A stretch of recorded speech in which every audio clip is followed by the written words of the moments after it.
Oui, Il y avait quoi, un congrès de maths? Non, Non, il y avait ça pas y de est, congrès de on y maths. va? On y va. Voilà.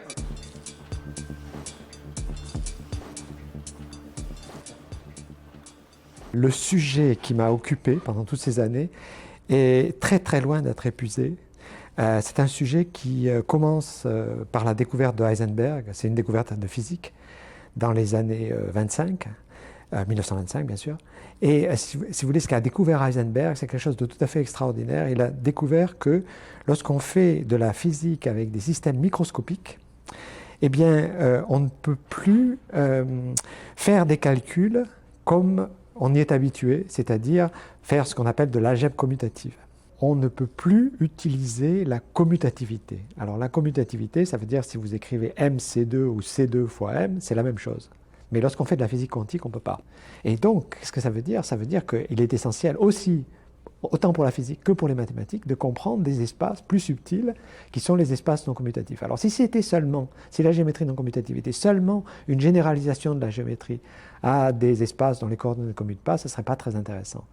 Ce que j'avais découvert dans ma thèse, c'était que justement, une algèbre non commutative, par la simple non commutativité, engendre son propre temps, c'est-à-dire évolue avec le temps. Eh bien, bon, c'est quelque chose qui est difficile à expliquer, mais qui a une profondeur, c'est-à-dire, en gros, on peut la résumer sous la forme suivante. On peut dire, si vous voulez, que l'algèbre commutative est statique, elle ne bouge pas, et l'algèbre non commutative évolue.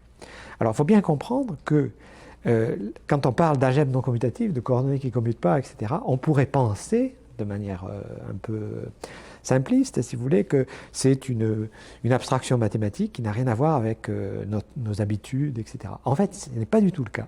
Parce que, justement, la non-commutativité, on est extrêmement familier avec ça.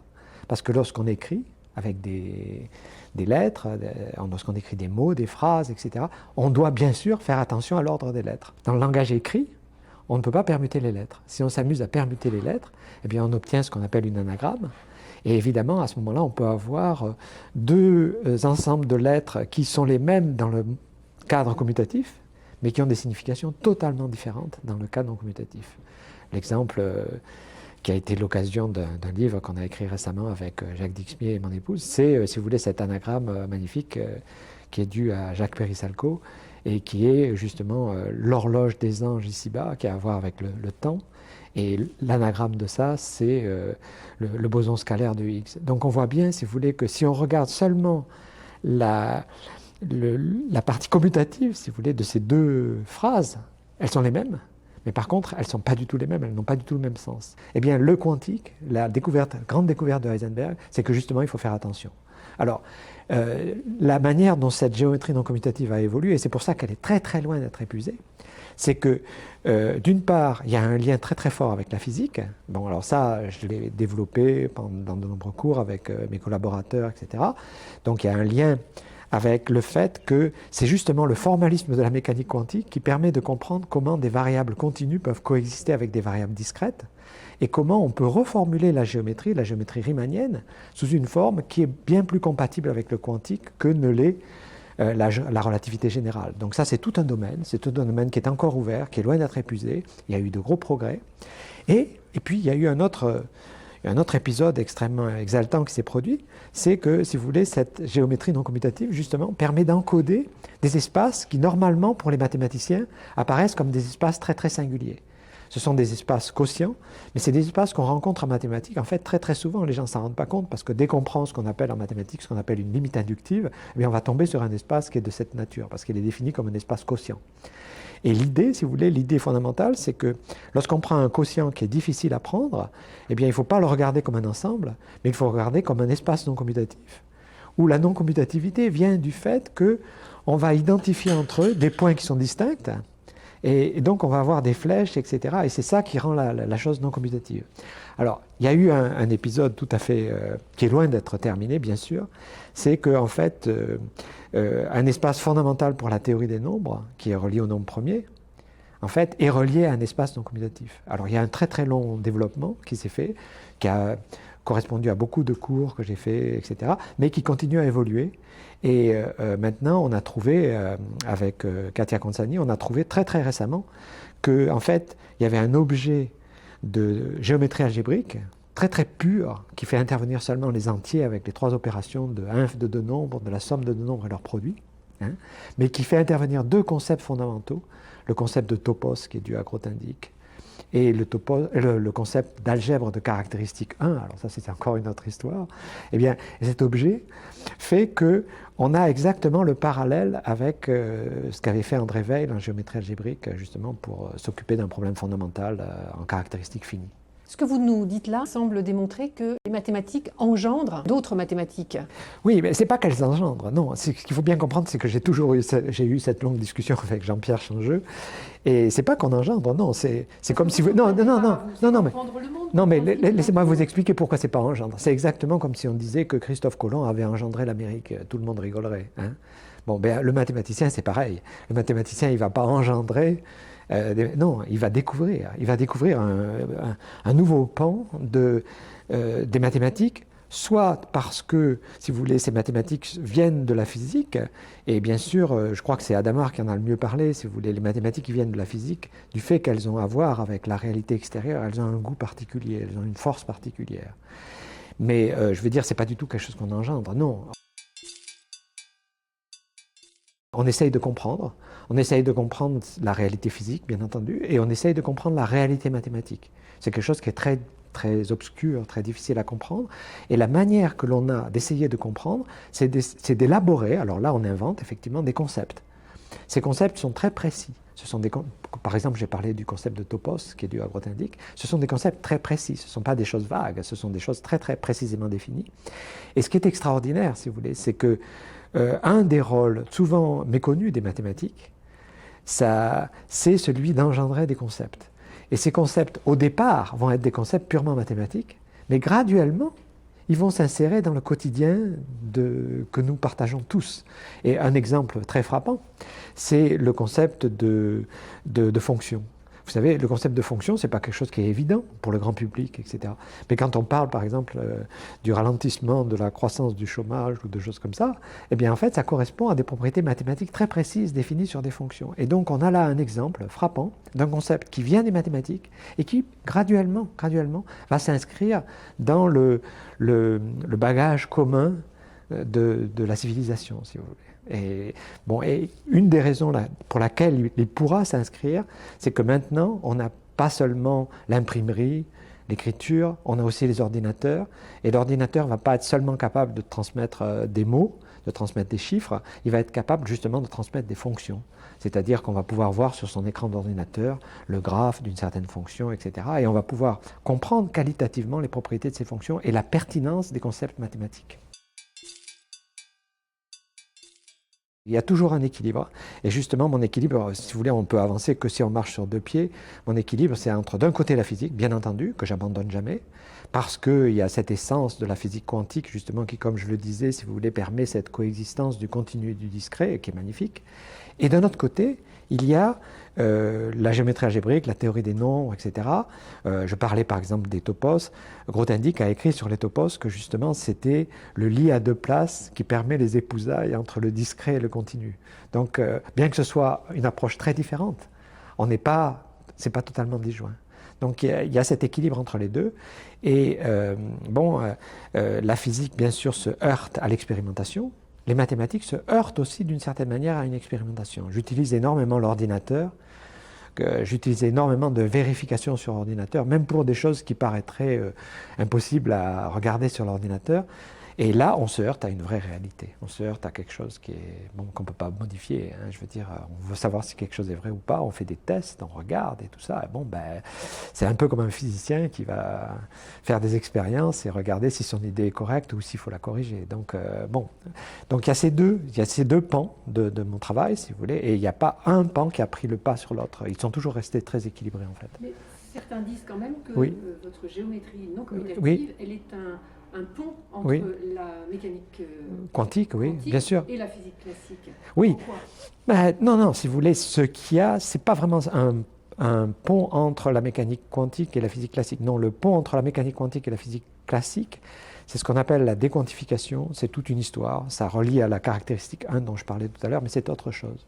En fait, si vous voulez, la géométrie non commutative, non, c'est plus un pont entre le quantique et la géométrie. et le fait que justement notre géométrie à laquelle nous sommes habitués, celle de Descartes, s'applique parfaitement à la physique classique, mais ne s'applique pas à la physique quantique. La physique quantique oblige à repenser la géométrie, et c'est exactement mon travail, c'est exactement ce que je fais. Ce qu'on a fait avec mes collaborateurs, si vous voulez, c'est de montrer que le Lagrangien, qui est extrêmement compliqué et qui contient à la fois, si vous voulez, la gravitation et la mécanique quantique, le Lagrangien de mécanique quantique,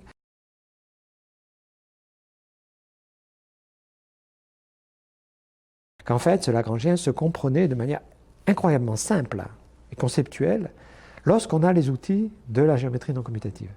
Mais c'est encore un Lagrangien, il faut comprendre ça, qui est au niveau classique, c'est-à-dire qui n'est pas encore quantifié.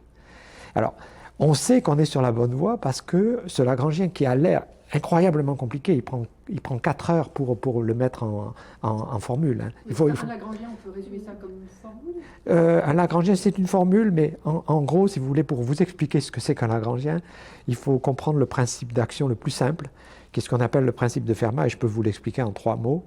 Le principe de Fermat, c'est le principe qui dit que la lumière va suivre le chemin qui sera le plus court en temps pour elle. Alors vous pouvez faire une analogie avec, supposez que vous soyez en banlieue, que vous vouliez aller à l'intérieur de Paris, par exemple. Okay, eh bien, à ce moment-là, si vous savez qu'il y a de grands embouteillages dans Paris, ce que vous allez faire, c'est que vous allez atteindre le point de la circonférence de Paris qui sera le plus proche du point que vous voulez atteindre. Peu importe ce que... vous n'irez pas en ligne droite. Et ça, c'est exactement ce qu'on appelle le principe de réfraction de lumière. D'accord ? Donc, le principe de Fermat vous dit qu'il y a un principe qui consiste à minimiser le temps de parcours. Okay ? Et alors, les physiciens ont agrandi ce principe à des choses beaucoup plus générales, ils l'ont agrandi à toute la physique, et lorsqu'on l'a agrandi à toute la physique, le principe d'action, c'est justement ce qu'on appelle le Lagrangien. D'accord ? Et il contient toute la physique, parce qu'il contient à la fois la gravitation, et il contient aussi le Lagrangien de la mécanique quantique. Mais on est encore au niveau classique, comme on dit, il faut encore quantifier ça. Et alors, ce qu'on s'est dit avec mes collaborateurs, c'est que quantifier quelque chose qu'on ne comprend pas, c'est un peu illusoire. Et donc, ce qu'on a fait, c'est qu'on a compris ce Lagrangien classique comme étant le Lagrangien d'Einstein, c'est-à-dire la gravitation pure, mais sur un espace un petit peu plus subtil que l'espace qui est simplement le continu auquel on est habitué. Et l'espace qu'on a trouvé, c'est un espace qui est précisément un mélange entre le continu et le discret, mais ce mélange ne peut se produire qu'à travers le non commutatif. Et ça vous donne quoi ? Eh bien, ça nous donne d'abord un plaisir esthétique formidable qu'un Lagrangien qui normalement prend 4 heures à être, si vous voulez, transcrit en LaTeX sur un fichier, peut s'écrire sous la forme d'une toute petite formule. Et cette toute petite formule est encore plus simple que la formule d'Einstein, puisque c'est une formule qui ne fait que compter le nombre de valeurs propres de l'élément de longueur en géométrie non commutative qui sont plus grandes qu'une longueur donnée. Donc c'est quelque chose d'incroyablement simple. Et c'est quelque chose, si vous voulez, qui dit justement que l'élément de longueur en géométrie non commutative est quelque chose de totalement différent de l'élément de longueur classique. L'élément de longueur classique, vous savez, c'était le mètre étalon dont on nous parlait lorsqu'on était étudiant, et on nous disait le mètre étalon est déposé au pavillon de Breteuil, etc.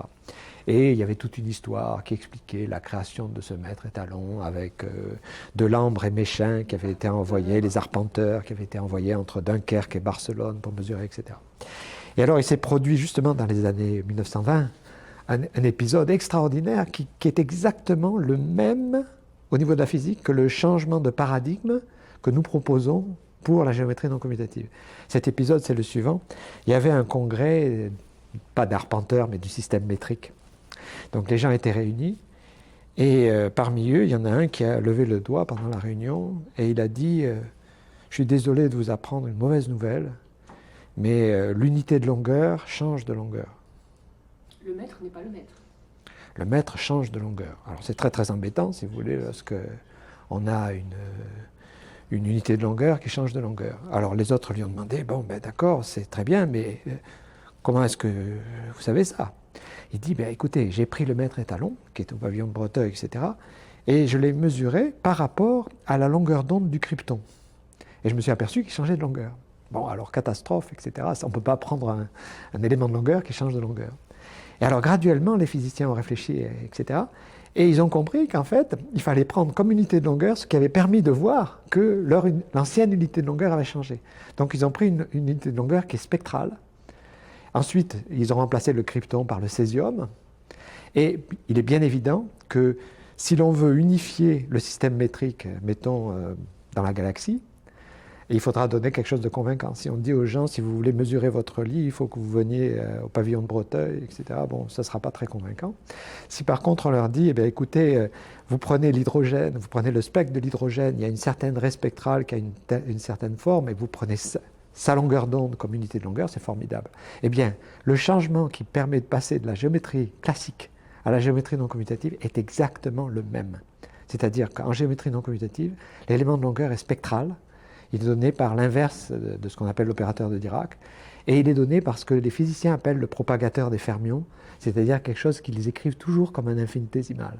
Donc il y a là, si vous voulez, une coïncidence qui est extrêmement forte, et qui dit qu'il y a une évolution de la géométrie qui passe justement d'un formalisme entièrement classique, entièrement commutatif, à un formalisme qui cadre avec le non commutatif, mais qui aussi est spectral, qui devient spectral.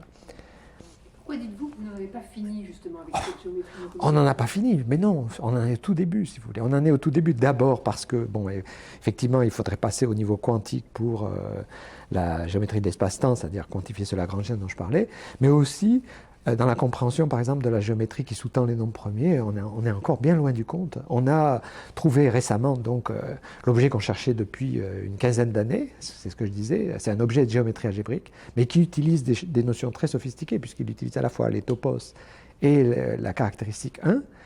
Mais d'un autre côté, lorsqu'on donne la définition est d'une simplicité bouleversante, si vous voulez. Donc c'est sûrement la bonne définition, mais ensuite il faut développer l'analogue de la géométrie algébrique qui avait été développée en caractéristique finie, il faut la développer en caractéristique 1, il faut développer une cohomologie qui remplace la cohomologie de Weyl, etc. Donc vous voyez, il y a tout un programme qui est là, qui est devant nous. On a une chance inouïe en mathématiques, c'est qu'un mathématicien confronté à un problème très difficile, qu'est-ce qu'il fait? En général, le problème est trop difficile pour l'attaquer frontalement. Donc il y a une méthode qu'il faut absolument savoir. Par exemple, si je vous dis, on prend une tablette de chocolat qui a 4 d'un côté, 8 de l'autre. Combien faut-il de fois de la couper en deux pour que finalement elle soit réduite en petits carreaux? Vous allez me dire, c'est très très compliqué, etc. D'accord? Eh bien l'idée du mathématicien, c'est immédiatement de généraliser le problème, c'est-à-dire au lieu de dire une tablette de chocolat de 4 fois 8, il va dire une tablette de chocolat de n fois m, où n et m sont 2 entiers. Et puis après, il va prendre les plus petites valeurs de n et m. Par exemple, il va prendre n égale 1, m égale 2. Il va prendre 2 carreaux. Ah ben, ok, on coupe en une fois, ça marche. D'accord? Bon. Et puis après, il va s'amuser à regarder des cas plus simples, mais de plus en plus compliqués. Et au bout d'un moment, parce qu'il aura résolu les cas les plus simples, qui sont faciles, la difficulté va croître. Il y a comme un escalier. Et à travers cet escalier, à un moment donné, il dira « Ah, voilà, ça y est, j'ai compris ». Et il aura compris l'idée générale. D'accord? Donc, c'est ça l'essence des mathématiques. Et si vous voulez, il y a une chose formidable, c'est qu'en général, lorsqu'on regarde les petits cas, les cas plus simples, eh bien ensuite, on va pouvoir procéder par analogie. Et l'analogie est un outil des mathématiciens qui, pour le moment, échappe totalement à l'ordinateur. Parce que l'analogie n'est jamais exacte. L'analogie, c'est quelque chose... Non, ce n'est pas de l'intuition. L'intuition, c'est autre chose. L'analogie, c'est quelque chose qui consiste à dire qu'on va transplanter des méthodes qui ont marché dans un cas à un autre cas. Et bien sûr, ce ne sera pas exactement la même chose. Il faudra prendre, c'est comme si vous preniez une petite fleur, vous la transplantez ailleurs, si vous voulez. Il faut qu'elle reste vivante, mais la terre sera différente, elle sera dans un contexte différent, etc. Et cette idée de la transplanter, oui. est-ce que ça c'est de l'intuition? C'est se dire, tiens, si j'utilisais cet outil-là... Oui, bon, c'est vrai, si vous voulez, que dans la mathématique, il y a une part non négligeable d'intuition, qui est très très difficile à définir. C'est vrai, c'est parfaitement vrai, que dans certaines situations où on a un problème très difficile, etc., on arrive à avoir une intuition. Mais cette intuition, si quelqu'un vous demandait « Est-ce que tu peux me dire là, qu'est-ce que tu fais ?» etc., on serait incapable de le dire. On serait incapable de le dire parce que c'est une intuition qui n'est pas encore rationalisée et qui, si on essayait artificiellement de la rationaliser, s'évaporerait. Et ça, c'est quelque chose de très très difficile à comprendre. C'est quelque chose qui est très difficile à formaliser et qui rend le travail du mathématicien très difficile, parce que ce n'est pas un travail entièrement, purement rationnel, si vous voulez. Il y a des périodes, ni linéaires, absolument pas linéaires, c'est-à-dire il y a des périodes, souvent assez longues, dans lesquelles il y a une espèce d'incubation. Adamar en a parfaitement parlé, hein, je ne vais pas répéter ce qu'il disait, mais il y a une période d'incubation qui est souvent longue et qui demande justement de ne pas être trop rapide intellectuellement, parce que si on est trop rapide intellectuellement, on va facilement trouver des raisons qui font que ça ne va pas marcher. Mais c'est une erreur, souvent, de croire ça, parce qu'il faut laisser les choses lentement évoluer, il faut être extrêmement patient, mais en même temps, il faut être exactement comme une bête sauvage aux aguets. C'est-à-dire, tout en étant patient, rester complètement en éveil et être capable, justement, si on voit quelque chose qui a l'air de marcher, là, il faut sauter, bien sûr. Il ne faut pas être endormi, il ne faut pas attendre que ça tombe du ciel comme ça, bien entendu. En ce moment, quelle est la bête que vous traquez? La bête qu'on traque, là, c'était ce que je vous disais, c'est sur la théorie des nombres, etc. Donc, ce qui s'est passé donc, avec Katia Gonzani, justement, c'est qu'on a eu l'impression qu'il y avait un certain nombre de pièces du puzzle, cet immense puzzle qui sous-tend les nombres premiers, qui sont tombées en place. Alors bon, c'est une avancée, mais c'est une avancée qui, vous savez, peut paraître trop naïve, etc., d'un certain côté, mais pour nous, qui comprenons l'essentiel des éléments qui composent ce puzzle, ça a été vraiment une révélation. Bien sûr, on est très très loin du but, on est encore très très loin du but, mais ça permet, si vous voulez, de se raccrocher à toute la panoplie d'outils, de notions qui ont été développées par les géomètres algébristes, donc d'abord André Weil, puis Serre, puis Grothendieck. Et donc, ça nous donne une espèce de programme de travail, et ça c'est formidable. Ça c'est formidable, si vous voulez. C'est-à-dire qu'à la limite, je vous dirais qu'il y a plus de plaisir à avoir un programme de travail, à savoir qu'on va s'embarquer dans ce programme de travail. C'est un peu comme le marin qui s'embarque pour de longs périples, etc. Il y a plus de plaisir à ça que de terminer quelque chose. Parce que c'est ouvert et ça ouvre quelque chose. À plusieurs reprises, vous parlez de la réalité mathématique, mais expliquez-la nous, parce qu'elle nous est étrangère. Oui, le problème, si vous voulez, c'est que les mathématiques ne sont pas quelque chose que l'on peut comprendre ou l'on peut lire sans en faire. Donc, en cela, les mathématiques sont très très différentes d'autres sujets. Mais la réalité mathématique, c'est quelque chose d'incroyablement concret. C'est aussi concret qu'une chaise, si vous voulez, qu'on peut toucher. Et bon, j'essaierai pas de vous donner des exemples d'arithmétique, parce que c'est trop simple.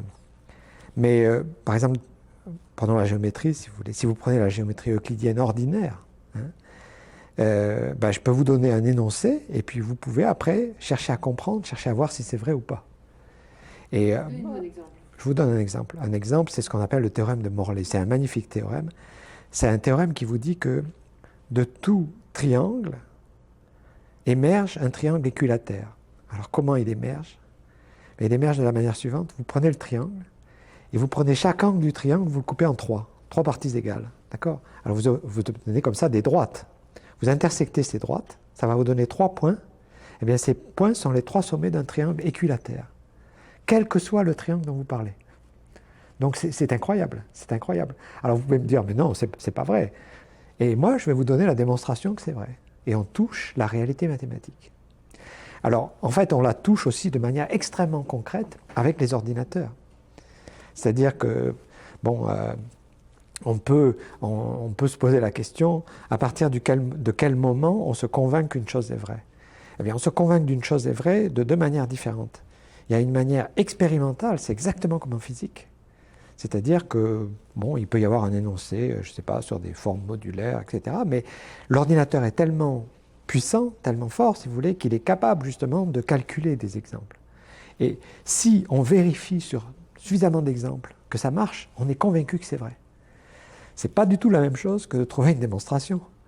Mais il faut bien comprendre que c'est un petit peu comme la réalité physique. Et c'est une réalité qui est là, qui est tangible et qu'on peut explorer. On peut l'explorer directement, on peut l'explorer par la pensée, c'est bien mieux, et on peut aussi l'explorer par l'ordinateur. Et elle est présente tout le temps. Elle n'est pas, comment dire, on ne peut pas la toucher comme on touche la réalité physique, mais peu importe, elle est tout aussi réelle, elle est tout aussi fondamentale que celle-là. Je reprends l'exemple du théorème de Morley, si vous voulez. Ce qui va enlever le doute complètement, c'est de donner une démonstration algébrique. Or, elle existe. Il existe une démonstration purement algébrique du théorème de Morley. Et alors, une fois qu'on a trouvé cette démonstration, c'est formidable parce que ça veut dire que, d'abord, ça marche dans tous les cas, bien sûr, parce que c'est purement algébrique. Et en plus, non seulement ça marche dans tous les cas, mais la figure géométrique qu'on a, elle va utiliser ce qu'on appelle le corps des nombres complexes. Mais la démonstration algébrique, elle va marcher pour tout corps. Donc c'est quelque chose de formidable, parce que ça veut dire qu'à partir justement d'une image géométrique et d'une intuition géométrique, si vous voulez, on a trouvé une formulation algébrique qui est beaucoup plus générale. Et donc on a franchi un pas. On a franchi un pas justement par cette espèce de communication, si vous voulez, entre d'un côté une intuition géométrique et d'autre côté une intuition algébrique et une formulation algébrique des choses qui est beaucoup plus puissante d'une certaine manière. Mais il y a toujours un aller-retour. C'est-à-dire que certains mathématiciens ont une vision géométrique des choses, d'accord, ont des images, si vous voulez, des images mentales. D'autres ont une compréhension algébrique des choses, c'est-à-dire une manipulation dans le temps, à l'inverse d'une manipulation géométrique, compréhension géométrique. J'aimerais creuser oui. une phrase que je n'ai pas comprise, c'est-à-dire oui. la géométrie non commutative oui. engendre son temps. Bon, en gros, la manière dont le temps apparaît, c'est qu'en géométrie, lorsque les choses ne commutent pas, AB est différent de BA, d'accord ? Mais il y a une équation qui se produit, que je vais ultra simplifier bien sûr, qui est que AB n'est pas égal à BA, mais est égal à B, et puis A transformé par le temps. Mais pas par le temps réel, qu'on connaît, mais par le temps imaginaire. Donc ce qu'il faut retenir, c'est que AB n'est pas égal à BA, mais est égal à B fois A transformé par le temps imaginaire. Et ensuite, par ce qu'on appelle le prolongement analytique, eh bien, on arrive à un temps réel. Donc c'est ça l'idée fondamentale, si vous voulez. Alors, au départ, c'était une idée qui a été développée par les physiciens, qu'on appelle Kubo-Martin-Schwinger, et puis par d'autres physiciens, Hugenholtz, Winnick, Haag, et puis par Tomita, un mathématicien japonais, et Takezaki. Et puis, bon, moi j'ai travaillé dans ma thèse avec Jacques Dixmier là-dessus, et j'ai fait justement à un moment donné une trouvaille bon, qui était fondamentale, qui était que, alors qu'on avait l'impression que cette évolution dans le temps dépendait d'un choix particulier, d'un état, ce qu'on appelle, etc., j'avais trouvé qu'elle n'en dépendait pas, à ce qu'on appelle modulo l'isomorphisme intérieur près. Et alors ça donnait toute une foultitude d'invariants des algèbres en question, et ça a permis de les classifier, ça a permis d'avancer considérablement. Mais il y avait, comment dire, il y avait un message philosophique que j'avais ressenti à travers mon intuition, bien sûr, dans cette découverte, et que j'avais pendant des années été incapable de relier à la physique. Jusqu'au jour où j'ai rencontré un physicien un peu par hasard, et c'est Carlo Rovelli, et en discutant avec lui, si vous voulez, je me suis aperçu on s'est aperçus tous les deux, que lui avait eu une idée semblable, mais il n'avait pas les outils mathématiques qui permettaient de la mettre sur pied. Et en plus, il l'avait fait dans ce qu'on appelle le cadre semi-classique, c'est-à-dire pas encore quantique. Et donc, en mettant les choses ensemble, eh bien, on a compris, si vous voulez, que cette équation, cette génération du temps par le non commutatif, avait probablement un rôle fondamental en physique, qui n'est pas encore totalement établi. Un des prétextes, comment dire, d'un livre qu'on vient d'écrire qui s'appelle Le théâtre quantique, justement avec mon professeur de thèse Jacques Dixmier et avec mon épouse Dany Chéreau, c'est précisément, si vous voulez, de faire passer cette idée dans le grand public, parce que, bon, finalement, moi j'y tiens énormément à cette idée, et la faire passer à travers un message qui est ludique, si vous voulez, c'est-à-dire un message qui raconte les épisodes de la vie de chercheuse de l'héroïne, bon, etc. Voilà. Mais vous diriez que là, on est en ce moment à une période charnière, justement, sur cette notion de temps ? Oh, vous savez, je ne sais pas, parce qu'il faut bien comprendre que dans le domaine dans lequel je travaille, si vous voulez, il y a deux niveaux. Il y a un niveau qui est le niveau vraiment de la recherche, de comment les choses se passent, comment elles évoluent, et puis il y a un niveau sociologique. Et le niveau sociologique, c'est dans quelle mesure ces choses-là vont passer dans la communauté scientifique. Et évidemment, ce sont deux choses qui sont disjointes, bien sûr, d'accord ? Mais je ne peux pas dire que je me sois beaucoup préoccupé pendant ma carrière du niveau sociologique. Donc, alors c'est un peu à la traîne, là, toujours. Comment? Non, pas vraiment. Enfin bon, disons que c'est un peu à la traîne, c'est vrai. Bon, des fois c'est exaspérant parce qu'on voit les gens qui ne comprennent pas, etc. On voit d'autres théories qui occupent le devant de la scène de manière un peu indécente, mais c'est comme ça. Donc je veux dire, on a souvent, vous savez, en fait quand on travaille, on a le choix. Soit on travaille vraiment, soit on se répand pour, comment dire, soit on communique. Et bon, c'est difficile, c'est très très difficile de faire les deux choses en même temps. C'est presque contradictoire, si vous voulez. Pourquoi? Parce que quand on travaille vraiment, bon, je veux dire, c'est une occupation de tous les instants et on a très très peu de temps libre en fait pour le reste. On travaille seul ou on a besoin Non. Moi, on a absolument besoin des autres. Moi, je veux dire, j'ai toujours eu des collaborateurs, soit en physique, surtout par exemple mon collaborateur Shamseddine, et bon, en ce moment pour la théorie des nombres avec Katia Konsani. Donc, c'est essentiel d'avoir des collaborateurs, justement, ne serait-ce que bon, d'abord, ils apportent des idées nouvelles, bien entendu, mais surtout aussi, je dirais, pour ne pas être complètement seul, parce qu'il y a évidemment des moments très difficiles, et il y a évidemment des moments, des longues périodes dans lesquelles rien ne se produit. Et si on était seul, on aurait peut-être plus tendance à se décourager que si on travaille à plusieurs. Ça joue un rôle très très important. J'ai un public assez varié, très varié en fait, qui vient régulièrement à mes cours. Et il y a un contact très fort qui s'établit avec le public.